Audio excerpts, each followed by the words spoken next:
എല്ലാ കൂട്ടുകാർക്കും നല്ലൊരു യാത്രയെ ആശംസിച്ചുകൊണ്ട് നമുക്ക് നേരെ അബിയുടെയും ജാനകിയുടെയും നാളത്തെ നല്ലൊരു പ്രൊമോ വിശേഷം കേട്ടാലോ. അതിനു മുമ്പ് ആദ്യമായി കാണുന്നവരാണെങ്കിൽ ചാനൽ ഇഷ്ടപ്പെട്ട ഒന്ന് സബ്സ്ക്രൈബ് ചെയ്യാൻ മറക്കരുതേ. വീഡിയോ ഇഷ്ടപ്പെടുവാണെങ്കിൽ ഒരു ലൈക്ക് തരാനും മറക്കരുത് കേട്ടോ. അപ്പൊ നമുക്ക് നേരെ നമ്മുടെ വിശേഷത്തിലേക്ക് അങ്ങോട്ട് പോയാലോ. ഇന്നത്തെ വിശേഷം നമ്മൾ കണ്ടു. പൊന്നൂസിനെ വിളിച്ചിട്ട് സുമംഗലാമ്മ അങ്ങനെ ചോദ്യം ചെയ്യുവാണ്. നീ എവിടെയാ പോയത്, ക്ഷേത്രത്തിൽ പോയത് എന്തിനാ, എങ്ങനെയാന്നൊക്കെ ചോദിക്കുകയാണ്. പൊന്നൂസ് ഉള്ള സത്യങ്ങളൊക്കെ തുറന്നു പറയാണ്. പിള്ള മനസ്സിൽ കള്ളമില്ലെന്ന് പറഞ്ഞ പോലെ പൊന്നൂസിനെ ഒളിച്ചു വെക്കേണ്ടതായിട്ട് ഒന്നുമില്ലായിരുന്നു. പിന്നീട് പൊന്നൂസ് പറഞ്ഞു, ഞാനേ അച്ഛന് എത്രയും പെട്ടെന്ന് സുഖമാകണമെന്ന് വേണ്ടി പ്രാർത്ഥിക്കാനാ ക്ഷേത്രത്തിൽ പോയത്. പിന്നീട് ഞാനേ അച്ഛനെ നെറ്റിയെ കൊണ്ടേ ചന്ദ്രൻ തൊട്ടു കൊടുത്തു എന്നൊക്കെ പറയുമ്പോഴത്തേന് സുമംഗല ചോദിച്ചു, അല്ല നിന്നെ ആരാ ഹോസ്പിറ്റലിലേക്ക് കൊണ്ടുപോയെന്ന് ചോദിക്കാം. അച്ഛനും അമ്മയും കൂടെ വന്നിട്ട് എന്നെ കൊണ്ടുപോയത് എന്നൊക്കെ പറയണം. അങ്ങനെ അവസാനം സത്യങ്ങളൊക്കെ ബോധ്യപ്പെടുവാണ് സുമംഗലാമ്മയ്ക്ക്. സുമംഗലാമ്മയ്ക്ക് മനസ്സിലായി, ഈ ഇത്തിരി ഇല്ലാത്ത കുഞ്ഞു പോലും സൂര്യനാരായണൻ ജീവിതത്തിലേക്ക് വരാനായിട്ട് പ്രാർത്ഥിക്കുന്നുണ്ട്. ഇവള് ഇത്തിരി ഉള്ളെങ്കിൽ ഇവളുടെ പ്രായത്തിൽ കഴിഞ്ഞുള്ള പക്വത അതൊക്കെ നന്നായിട്ട് സുമംഗലാമ്മയ്ക്ക് മനസ്സിലായി. പൊന്നൂസിനോട് ചോദിച്ചു, അല്ല അച്ഛൻ മോളോട് എന്നിട്ട് എന്ത് പറഞ്ഞെന്ന് ചോദിക്കാം. അച്ഛന് ഭയങ്കര സങ്കടമായിരുന്നു. പൊന്നൂസിനെ കണ്ടു കഴിഞ്ഞപ്പോ അച്ഛന്റെ കണ്ണൊക്കെ നിറഞ്ഞൊഴുകിയെന്ന് പറയാണ്. അങ്ങനെ കുറെ സമയം കൂടെ പൊന്നൂസ് അവിടെ നടത്തുന്ന കാര്യങ്ങളെല്ലാം പറയാണ്. ഇതെല്ലാം കേട്ട് കഴിഞ്ഞപ്പോ തന്നെ സുമംഗല പിന്നീട് നേരെ ചെല്ലുന്ന പ്രഭാവതിയുടെ അടുത്തേക്കാണ്. പ്രഭാവതിയുടെ അടുത്ത് നിന്നിട്ട് കാര്യങ്ങളൊക്കെ പറയാണ്. സൂര്യക്ക് നല്ല മാറ്റമുണ്ട്, അതുകൊണ്ട് എത്രയും പെട്ടെന്ന് തന്നെ സൂര്യനെ പോയി കാണണമെന്ന് പറയാണ്. ഇനിയിപ്പോ ഇത് വെച്ചോണ്ടുന്നത് ശരിയാവത്തില്ല. ഒരു പക്ഷേങ്കില് ഇങ്ങനെ പോയിട്ടുണ്ടെങ്കിൽ അധികം വൈകാതെ തന്നെ അളകാപുരി തന്നെ അബിക്ക് എഴുതി കൊടുക്കാൻ ചാൻസ് ഉണ്ട്. അതിനു മുമ്പ് എന്തെങ്കിലും ചെയ്തേ മതിയാവുള്ളൂ എന്ന് പറയാണ്. അതുകൊണ്ട് പ്രഭാവതി പറഞ്ഞു, എന്ത് ചെയ്യാൻ അമ്മയെന്ന് ചോദിക്കുകയാണ്. ഒരു കാര്യം ചെയ്യാം, സൂര്യനെ പോയി കാണാം, കണ്ടിട്ട് കാര്യങ്ങളൊക്കെ അവതരിപ്പിക്കാന്ന് പറയാണ്. ആ സമയം സൂര്യനാരായണനെ വാർഡിലേക്ക് മാറ്റുവാണ്. അപ്പൊ ഡോക്ടർ വന്ന് പരിശോധന എല്ലാം കഴിഞ്ഞും പറഞ്ഞിട്ടുണ്ടായിരുന്നു, നല്ല ഇമ്പ്രൂവ്മെന്റ് ഉണ്ട്, അതുകൊണ്ട് ഇനിയിപ്പോ ഐസിയു കിടത്തേണ്ട കാര്യമില്ല, വാർഡിലേക്ക് മാറ്റാന്ന്. അങ്ങനെ അബിയും എല്ലാരും ചേർന്ന് വാർഡിലേക്ക് മാറ്റുവാണ്. സൂര്യനാരായണൻ ഭയങ്കര ഒരു സന്തോഷമായിരുന്നു. ഐസിയുലാകുമ്പം എപ്പോഴും ആർക്കും കാണാനൊന്നും വരാൻ പറ്റുന്ന ഒരു സാഹചര്യം ആയിരുന്നല്ലോ. അങ്ങനെ വാർഡിലേക്ക് മാറി കഴിയുമ്പത്തേനും അബി പറഞ്ഞു, അച്ഛനിപ്പോ സന്തോഷമായില്ലേ, ഇപ്പൊ അച്ഛന് നല്ല മാറ്റമുണ്ട്, ഇങ്ങനെ പോവുകയാണെങ്കിൽ അധികം വൈകാതെ തന്നെ അച്ഛനും ജീവിതത്തിലേക്ക് മടങ്ങി വരാന്ന് പറയാം. ഇത് കേട്ട സൂര്യനാരായണൻ പറഞ്ഞു, എല്ലാം ഒരു പക്ഷേങ്കില് ദേ നിങ്ങളുടെ എല്ലാവരുടെയും പ്രാർത്ഥനയായിരിക്കും.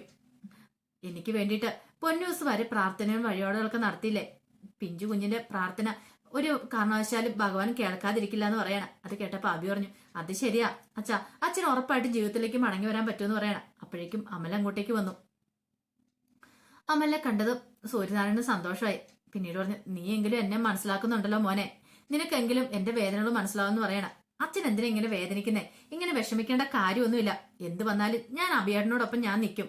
അതിനിപ്പോ എന്നെ ആ വീട്ടിൽ നിന്ന് അവരൊക്കെ കൂടി ഇറക്കി വിട്ടാലും കുഴപ്പമില്ല, എനിക്ക് സ്വത്തും പണമൊന്നും വേണ്ടച്ചാ, എനിക്ക് അച്ഛന്റെ സ്നേഹം മാത്രം മതി എന്ന് പറയണം. ഇത് കേട്ടപ്പം സൂര്യനാരായണൻ പറഞ്ഞു, നീ എപ്പോഴും അബിയോടൊപ്പം ഉണ്ടായിരിക്കണം, അബിയുടെ വിഷമങ്ങളും വേദനകളും നിനക്കറിയാലോ, എല്ലാരും അവനെ കുറ്റപ്പെടുത്തി ഒറ്റപ്പെടുത്തിക്കൊണ്ടിരിക്കുക, ഒരു കാരണവശാലും നീ അവളെ പിന്തള്ളലെന്ന് പറയണം. അതൊന്നും ഓർത്ത് അച്ഛൻ വിഷമിക്കണ്ട, അച്ഛന്റെ അസുഖങ്ങളൊക്കെ പെട്ടെന്ന് തന്നെ ഭേദമാവും, അച്ഛൻ പഴയ സ്ഥിതിയിലേക്ക് തന്നെ വരുമെന്ന് പറയാം. ഇനിയിപ്പം ആരൊക്കെ അച്ഛനെ കാണാൻ വന്നില്ലെങ്കിലും അച്ഛനെ ഒരു കുഴപ്പമില്ല അച്ഛാ, ഇത് ഞങ്ങളൊക്കെ കട്ട സപ്പോർട്ടുമായിട്ട് കൂടെ ഇല്ലേ എന്നൊക്കെ പറഞ്ഞ് അമൽ ഇങ്ങനെ ആശ്വസിപ്പിക്കുന്നുണ്ട്. പിന്നീട് പുറത്തേക്ക് വന്നു കഴിഞ്ഞപ്പത്തിന് അബി വെച്ചു, അല്ല അമ്മയൊക്കെ എന്ത് പറയുന്നു, അമ്മയെ കാണാൻ വരുമോ, അച്ഛന് നല്ല വിഷമമുണ്ട്, കാണാൻ വരാത്തില്ല, അതിനേക്കാൾ ഇവര് ഓരോരുത്തർ വരുമ്പോ അമ്മ എന്തെന്നൊക്കെയുള്ള ചോദ്യം അത് കേട്ട് കഴിയുമ്പോ അച്ഛനും ബുദ്ധിമുട്ടാവുന്നുണ്ട്, ഞങ്ങൾക്കും വിഷമമാവുന്നുണ്ടെന്ന് പറയാം. വിഷമിക്കണ്ട, അവര് വരട്ടെ, കാണാൻ മനസ്സുള്ളവർ വരട്ടെ, അല്ലാതെ ഇപ്പൊ എന്ത് ചെയ്യാൻ പറ്റുമെന്ന് ചോദിക്കുക. സൂര്യനാരായണനെ വാർഡിലേക്ക് മാറ്റിയെന്നുള്ള കാര്യമൊക്കെ പ്രഭാവതി അറിഞ്ഞിട്ടുണ്ടായിരുന്നു. ഇത് അറിഞ്ഞു കഴിഞ്ഞപ്പോ തന്നെ പ്രഭാവതി നേരെ അജയുടെ അടുത്തേക്ക് ചെല്ലുവാണ്. അജയുടെ അടുത്ത് എന്നിട്ട് പറഞ്ഞു, എടാ മോനെ, നമുക്ക് അച്ഛനെ കാണാൻ പോയാലും നിൽക്കുക. ഇത് കേട്ടത് അജയ് പറഞ്ഞു, എന്തിനമ്മേ, കണ്ടിട്ട് ഇപ്പൊ എന്ത് കിട്ടാനാന്ന് നിൽക്കുക, ഞാൻ നോക്കിയിട്ട് ഈ സമയം മാക്സിമം പ്രയോജനപ്പെടുത്തണം, ഇനിയിപ്പം അളകാപുരിയില് ചില തീരുമാനങ്ങളൊക്കെ എടുക്കാനുള്ള സമയമായി. ഇതേടാ അജയ് പറഞ്ഞു, ആ കാര്യം അമ്മയോട് ഞാൻ പറയാനിരിക്കുമായിരുന്നു, സ്വത്ത് ഭാഗം വെക്കുന്നതിനെ കുറിച്ച് അച്ഛനോട് പോയി സംസാരിക്കാം, അച്ഛനിപ്പം വലിയ കുഴപ്പമില്ലെന്ന് അറിയാൻ കഴിഞ്ഞ ഈ സമയത്ത് പോയി ചോദിക്കുവാണെങ്കിൽ കാര്യങ്ങളൊക്കെ നടക്കും, എന്തെങ്കിലും സംഭവിച്ചു പോയിട്ടുണ്ടെങ്കിൽ പിന്നീട് പറഞ്ഞിട്ട് കാര്യമില്ല, അതിനു മുമ്പ് നമ്മൾക്ക് കാര്യങ്ങളൊക്കെ നടത്തണമെന്ന് പറയണം. പ്രഭാവതി പറഞ്ഞു, അങ്ങനെ ഇപ്പൊ അളകാപുരി എന്താണെങ്കിലും ഞാൻ അബിയുടെ പേരിൽ വിട്ടുകൊടുക്കാൻ തീരുമാനിച്ചിട്ടില്ല, എനിക്കറിയാം എന്ത് ചെയ്യണമെന്ന്, അതുകൊണ്ട് ഞാൻ കാണാൻ പോകാൻ തന്നെ തീരുമാനിച്ചെന്ന് പറയാം, നിങ്ങളും കൂടെ പോരെ, നമുക്ക് എന്ന് സംസാരിക്കാന്ന് പറയണം. അജയ് പറഞ്ഞു, അതൊരു നല്ല തീരുമാനം തന്നെയാന്ന് പറയാണ്. പിന്നീട് നേരെ ചെല്ലുന്നേ അപർണയുടെ അടുത്തേക്കാണ്. അപർണയുടെ അടുത്ത് കാര്യങ്ങൾ പറയണം. അച്ഛനെ പോയി കാണാം, അച്ഛനെ പോയി കണ്ട് ചില തീരുമാനങ്ങളൊക്കെ അറിയിക്കാനുണ്ട്, സ്വത്ത് ഭാഗം വെക്കുന്നതിനെ കുറിച്ച് തീരുമാനിക്കണം. അപ്പോഴേക്കും സുമംഗല മുത്തശ്ശി വന്നു. സുമംഗല മുത്തശ്ശി പറഞ്ഞിട്ട് കാര്യം ചെയ്യാം, ഞാൻ സംസാരിച്ചോളാം, കാരണം അബീനെ ഈ വീട്ടിൽ നിന്ന് എത്രയും പെട്ടെന്ന് തന്നെ മാറ്റി പാർപ്പിക്കണം, എങ്കിൽ മാത്രമേ കാര്യങ്ങളൊക്കെ നടക്കുള്ളൂ. ഒരു പക്ഷെ അങ്ങനെ അബി മാറി താമസിക്കുകയാണെങ്കിൽ ഈ വീട് പിന്നെ അബിക്ക് സ്വന്തമായിട്ട് കിട്ടത്തില്ലല്ലോ. അവനിനിയിപ്പോ ഏതെങ്കിലും ഒരു ചെറിയ വീട് എന്തെങ്കിലും എടുത്തു കൊടുത്താൽ മതിയല്ലോ, അതാകുമ്പോ വലിയ കുഴപ്പമോ സംഭവിക്കാനില്ല. പ്രഭാവതി പറഞ്ഞു, അതിന് അദ്ദേഹം തയ്യാറാവുന്നുണ്ട് അമ്മയ്ക്ക് തോന്നുന്നുണ്ടെന്ന് ചോദിക്കാം. തയ്യാറായില്ലെങ്കിൽ എന്താ, നമ്മളെല്ലാരും കൂടി സമ്മതിപ്പിക്കണം. നീ പറഞ്ഞിട്ടുണ്ടെങ്കിൽ നിന്റെ ഭർത്താവിന് കേൾക്കാതിരിക്കാൻ പറ്റുമോ? അല്ല, അങ്ങനെയാണെങ്കിൽ കാര്യങ്ങൾ കുറച്ചുകൂടെ എളുപ്പമാവെന്ന് പറയണം. അങ്ങനെ അവസാനം അവരെല്ലാരും കൂടെ ഹോസ്പിറ്റലിലേക്ക് പോകാനായിട്ട് റെഡിയാവാണ്. അങ്ങനെ ഹോസ്പിറ്റലിലേക്ക് ചെല്ലുക. ആ സമയം അമൽ പറഞ്ഞു, മിക്കവാറും കണ്ടു അച്ഛൻ ഇച്ചിരി ഇതായെന്ന് അറിഞ്ഞു കഴിഞ്ഞിട്ടുണ്ടെങ്കിൽ എല്ലാരും കൂടെ ഇങ്ങോട്ടേക്ക് വരുമെന്ന് പറയാ. വേറൊന്നിനും ആയിരിക്കില്ല, സ്വത്ത് വീതം വെക്കുന്നതിനെ ചൊല്ലി കാര്യങ്ങളൊക്കെ സംസാരിക്കേണ്ട. ഇതിനെക്കുറിച്ചുള്ള ഒരു ചെറിയ സൂചനയൊക്കെ എനിക്ക് കിട്ടിയിട്ടുണ്ടായിരുന്നു. മിക്കവാറും എല്ലാരും കൂടെ വന്ന് അച്ഛനെ നിർബന്ധിക്കുമെന്ന് പറയാണ്. ഇത് കേട്ട അബി പറഞ്ഞു, എനിക്ക് കുഴപ്പമില്ല, എന്ത് വേണം ചെയ്തോട്ടെ, ഞാൻ ഇതുവരെയായിട്ട് സ്വത്തും പണമൊന്നും മോഹിച്ചിട്ടുണ്ടെന്ന് നിനക്കറിയാലോ. എനിക്കിപ്പോ ഇനി ആ വീട്ടിൽ നിന്ന് ഇറങ്ങേണ്ട വന്നാലും കുഴപ്പമില്ല, എനിക്ക് എന്റെ അച്ഛനെ മാത്രം മതി. അമലെ, ഞാൻ എന്റെ അച്ഛനെ കൊണ്ട് പോയിക്കോളാം, ഒരു വാടക വീട് എടുത്താലും ഞാൻ താമസിച്ചോളാം, എനിക്കത് പ്രശ്നമുള്ള കാര്യമില്ല. അവർക്ക് വേണ്ട എന്താന്ന് വെച്ചാ അവര് എഴുതിയെടുക്കുവോ വാങ്ങിക്കുവോ എന്ത് വേണം ചെയ്തോട്ടെ എന്ന് പറയാം. അങ്ങനെ അവർ സംസാരിച്ചുകൊണ്ടിരിക്കുന്ന സമയത്താണ് അങ്ങോട്ടേക്ക് അപർണയും സുമംഗലെ അവരൊക്കെ എല്ലാം വരുന്നതാണ്. ഇത്രയും ദിവസം ICU കിടന്നിട്ട് പോലും തിരിഞ്ഞു നോക്കാത്ത ആൾക്കാരാണ് അങ്ങോട്ടേക്ക് വരുന്നത്. അമല് പറഞ്ഞു, ദേ പറഞ്ഞ കൃത്യമല്ലേ, നിങ്ങൾ നോക്കി വരുന്ന ആരൊക്കെയാന്ന് നോക്കാൻ പറയാണ്. അതെ, അച്ഛന്റെ സുഖവിവരം അന്വേഷിക്കാൻ വരുന്നതെന്ന് തോന്നുന്നുണ്ട് ഈ വരവ്. ഒരിക്കലുമല്ല, സ്വത്ത് ഭാഗം വെക്കുന്നതിനെ കുറിച്ച് ചർച്ച ചെയ്യാനായിട്ട് വന്നിരിക്കുന്ന വരവാ. അച്ഛനെ കൂടി സമ്മതിപ്പിക്കണം, അതിനു വേണ്ടിയിട്ടുള്ള വരവാന്ന് പറയാണ്. അങ്ങനെ അവരങ്ങോട്ടേക്ക് വരുവാണ്. പ്രഭാവതി ആണെങ്കിൽ അബിനെ കണ്ടു മൈൻഡ് പോലും ചെയ്തില്ല. അമൽ പറഞ്ഞു, എന്ത് പറ്റി ഇത്രയും ദിവസം കാണാതിരുന്ന ആൾക്കാരൊക്കെ ഇങ്ങോട്ട് വരാനായിട്ട്? ഇത് കേട്ടോ പ്രഭാവതി പറഞ്ഞു, അതിനെ ഹോസ്പിറ്റലിലേക്ക് വന്നാൽ നിന്റെ അനുമതി വേണമെന്ന് ചോദിക്കാം. അല്ല, ഇത്രയും ദിവസം തിരിഞ്ഞു പോലും നോക്കിയില്ല, അതുകൊണ്ട് ചോദിച്ചാന്ന് പറയണം. സുമംഗല പറഞ്ഞു, ഞങ്ങൾ അവനെ കാണാനായിട്ട് വന്ന സൂര്യനെ. ഓ, ICUല് വന്ന് കാണാനായിട്ട് ഇനിയിപ്പം എപ്പോഴും ബുദ്ധിമുട്ടാണല്ലോ എന്ന് കരുതിയിട്ടാ വാർഡിലേക്ക് മാറ്റിക്കഴിഞ്ഞാൽ വന്നേന്ന് പറയാം. അതെന്തായാലും നന്നായി മുത്തശ്ശി, നേരത്തെ വരായിരുന്നെന്ന് പറയണം. ഇനിയിപ്പം അച്ഛൻ മരിച്ചു പോയെന്ന് പ്രാർത്ഥിച്ചവരാരും ഈ കൂട്ടത്തിലുണ്ട് എന്ന് പറയാം. ഇത് കേട്ടപ്പോ അപർണ പറഞ്ഞു, നീ എന്താ അമല അങ്ങനെ പറഞ്ഞു? എനിക്കറിയാം നീ എന്തേലും പറഞ്ഞിട്ടുണ്ടെങ്കിൽ അതെന്നെ ഉദ്ദേശിച്ചായിരിക്കുന്നു. ഞാൻ നിന്നെ പറഞ്ഞല്ലോ, നിനക്കത് കൊണ്ടെങ്കില് അത് നിന്റെ കുഴപ്പമാണ്, നിന്റെ മനസ്സിൽ അങ്ങനെ ഉള്ളതുകൊണ്ടല്ലേ അപർണ നിനക്കത് പെട്ടെന്ന് കൊണ്ടെന്ന് ചോദിക്കണം. അപർണ ഒന്നും മിണ്ടില്ല, രൂക്ഷമായിട്ട് ഒന്ന് നോക്കുവാണ് അമലിനെ.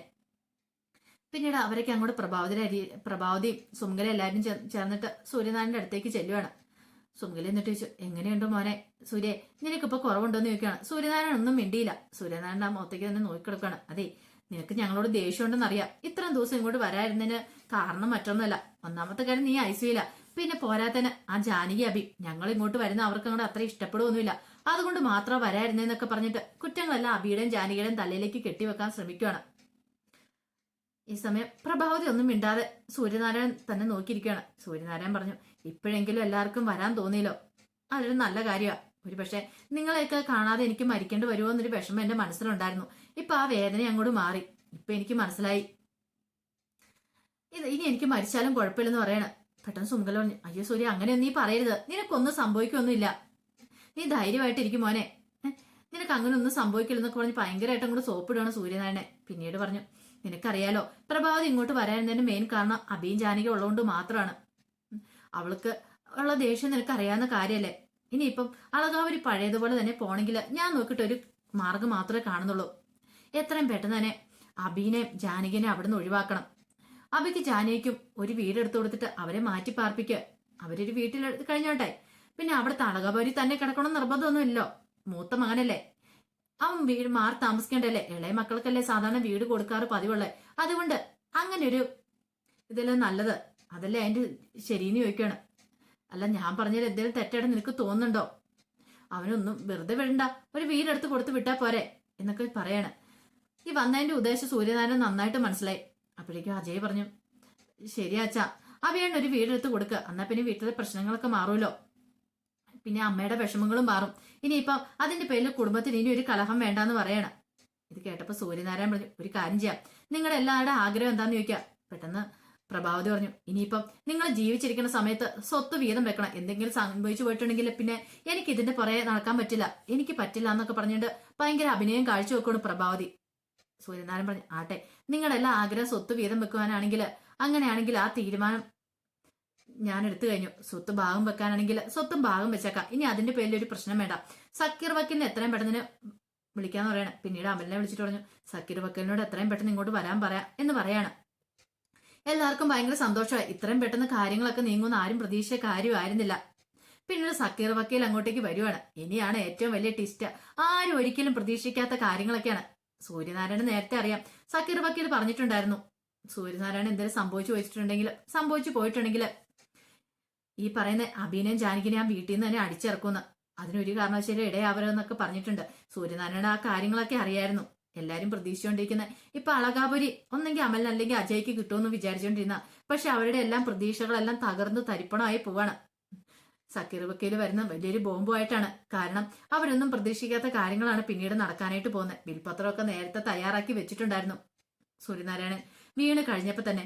അപ്പം അതിന്റെ വിശേഷങ്ങളൊക്കെ നാളെ കാണാനായിട്ട് പോകുന്നത്. ആ വിശേഷത്തിലാണ് പ്രഭാവതിയുടെ ഒക്കെ നെഞ്ചു പൊട്ടാൻ പോകുന്നത്. പ്രഭാവതിയൊക്കെ വിചാരിച്ചുകൊണ്ടിരിക്കുന്നത് അളകാവരി ഇപ്പൊ സ്വന്തമായിട്ട് കിട്ടും, അബിക്ക് ഒരു കാരണവശാലും കിട്ടാൻ പോകുന്നില്ല, അബി വീടിന്റെ പടി ഇറങ്ങുമെന്ന് കരുതിയിരിക്കുക. പക്ഷെ അബിക്ക് ആ വലിയ ഒരു ഗിഫ്റ്റ് തന്നെ കൊടുക്കുകയാണ്. കാരണം സൂര്യനാരായണ ഇനി ശേഷിക്കുന്ന കാലം അബിയോടൊപ്പം തനിക്കൊരു ജീവിതം ഉണ്ടാവുള്ളെന്ന്. ഇത്രയും ദിവസം ഹോസ്പിറ്റലിൽ കിടന്നിട്ട് ആരും തിരിഞ്ഞു പോലും നോക്കിയില്ല. ആപത്ത് കാലത്ത് തന്റെ കൂടെ ഉണ്ടായിരുന്ന അബി മാത്രമാണ്. അപ്പൊ തനിക്കിനി മരിക്കേണ്ട ഒരു സമയം വന്ന ഒരു തുള്ളി വെള്ളം കുടിച്ച് മരിക്കണമെങ്കിൽ അബിയോടോട് കഴിഞ്ഞാൽ മാത്രം സാധിക്കുള്ളൂന്നറിയാം. സ്വന്തം ഭാര്യ പോലും തിരിഞ്ഞു നോക്കൂലെന്ന് മനസ്സിലായി. അതുകൊണ്ടാണ് ആ ഒരു വലിയ കാര്യം സൂര്യനാരായണൻ ചെയ്യാനായിട്ട് പോകുന്നത്. അളകാപുരി അജയുടെ അല്ല അബിയുടെ പേരിലേക്ക് എഴുതി വെക്കാൻ പോകുന്നത്. അപ്പൊ അതിന്റെ വിശേഷങ്ങളൊക്കെയാണ് കാണാൻ പോകുന്നത്. ഒരു വലിയ തിരിച്ചടി തന്നെയാണ് പ്രഭാവതിക്കൊക്കെ കിട്ടാൻ പോകുന്നത്. അപ്പൊ അതിന്റെ വിശേഷങ്ങളൊക്കെ നമുക്ക് എല്ലാവർക്കും കാത്തിരിക്കാം കേട്ടോ. ഒരിക്കൽ കൂടി എല്ലാവർക്കും നല്ലൊരു രാത്രി ആശംസിച്ചു നിർത്തുന്നു.